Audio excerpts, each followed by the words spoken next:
ભરૂચ શહેરના એ division police મથક ખાતે જિલ્લા પોલીસ અધિક્ષક અક્ષયરાજ મકવાણાની ઉપસ્થિતિમાં વાર્ષિક ઇન્સ્પેક્શન યોજાયું હતું।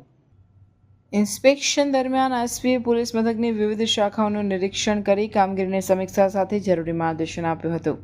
વાર્ષિક ઇન્સ્પેક્શન બાદ એસપી અક્ષયરાજ મકવાણાની અધ્યક્ષતામાં શાંતિ સમિતિની બેઠક તથા લોક દરબાર યોજાયો હતો, જેમાં શાંતિ સમિતિના સભ્યો, લોકપ્રતિનિધિઓ, અગ્રણીઓ તેમજ વિવિધ વિસ્તારના નાગરિકોએ ઉપસ્થિત રહી પોતાના વિસ્તારોમાં ઊભી થયેલી સમસ્યાઓ અંગે રજૂઆત કરી હતી। નાગરિકોએ ખાસ કરીને શહેરમાં વધતી ટ્રાફિકની સમસ્યા, માર્ગ સલામતી, ચોરીના બનાવો તથા રાત્રિના સમયની પોલીસ પેટ્રોલિંગ અંગે ચિંતાઓ વ્યક્ત કરી હતી। એસપીએ રજૂઆતોને ગંભીરતાથી લઈ સંબંધિત અધિકારીઓને તાત્કાલિક કાર્યવાહી કરવા માટે નિર્દેશ આપ્યો હતો। તેમણે સ્પષ્ટપણે જણાવ્યું કે લોકોની સુરક્ષા પોલીસ તંત્રની પ્રથમ જવાબદારી છે અને દરેક રજૂઆતનો સમયસર નિકાલ થશે।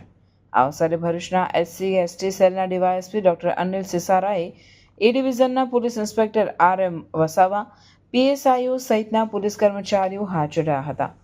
લોક દરબાર દરમિયાન પોલીસ તંત્ર અને નાગરિકો વચ્ચે સકારાત્મક સંવાદ થયો હતો, જે ભરૂચ શહેરમાં કાયદો અને વ્યવસ્થાની દ્રષ્ટિએ સકારાત્મક સંકેતરૂપ સાબિત થયો હતો।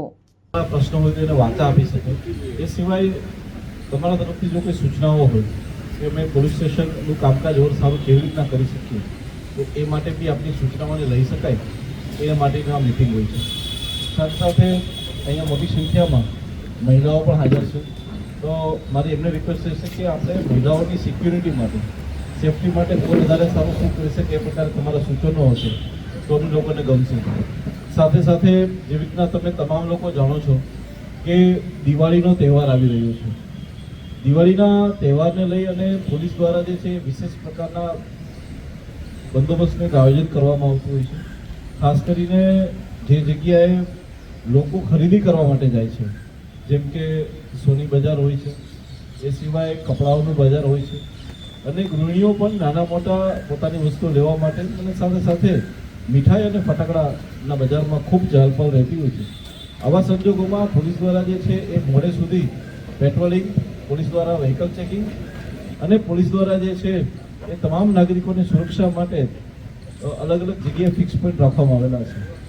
આ સિવાય મિત્રો, મારા તરફથી આપ સર્વને એક અપીલ રહેશે કે દિવાળીના તહેવારમાં જો કોઈ એવી જગ્યાએ કે જ્યાં નાગરિકો લાંબા સમય માટે પોતાના ઘરેથી દૂર જઈ રહ્યા હોય, વેકેશનમાં ફરવા જઈ રહ્યા હોય, તો એની પણ જો માહિતી અમને પોલીસ સ્ટેશને આપવામાં આવશે તો અમે ત્યાં પણ રેન્ડમ પેટ્રોલિંગ રાખીશું અને ચેકિંગ કરીશું, જેથી કરીને તમારા લોકોની અને ઘરની સુવિધાઓ ઓર સારી કરી શકાય। આ સિવાય દિવાળીના તહેવારમાં એવી કોઈ પણ અવાવરૂ જગ્યાઓ કે જ્યાં તમને લાગતું હોય કે સર અહીંયા પોલીસનો પોઈન્ટ મૂકવો જરૂરી છે, એવી જગ્યાઓ કે જ્યાં લાઇટનું પ્રબંધન નગરપાલિકા દ્વારા કે બીજી કોઈ સંસ્થા દ્વારા ના થયું હોય તો અમને કહેશો તો અમારા દ્વારા પણ એ પ્રકારની કામગીરી કરવામાં આવશે। તો આવી તમામ વસ્તુઓ માટે થઈને તમારી સાથે ચર્ચા વિચારણા માટે આજનો દિવસ રાખવામાં આવેલો છે।